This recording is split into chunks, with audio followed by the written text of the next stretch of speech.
আমাদের অনুপ্রেরণা।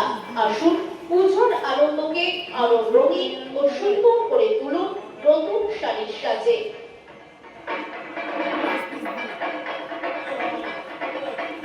ধন্যবাদ নীলমণি হাট মালিক কর্তৃপক্ষ।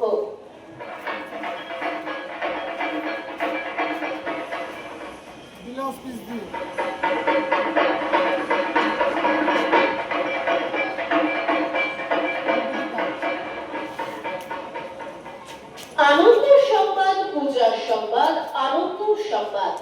আসন্ন দুর্গা পুজোকে সামনে রেখে সমুদ্রগড় ও আশপাশের সমস্ত ক্রেতা ক্রেতীকে জানানো যাচ্ছে যে সমুদ্রগড় গলি ও তাঁতশাড়ি ব্যবসায়ীগণ বিল্ডিং নির্মাণ কাজের কারণে বর্তমানে দোতলায় ব্যবসা পরিচালনা করছেন। তাই আপনারা যারা পূজার নতুন শাড়ি কেনার পরিকল্পনা করছেন তারা নিশ্চিন্তে দোতলায় চলে আসুন। এখানে রয়েছে বিভিন্ন রং, ডিজাইন এবং মানসম্মত শাড়ি, তাঁত শাড়ি, কটন, সিল্ক, জামদানি, পূজার বিশেষ কালেকশন এবং আরো অনেক আকর্ষণীয় শাড়ির সমাহার।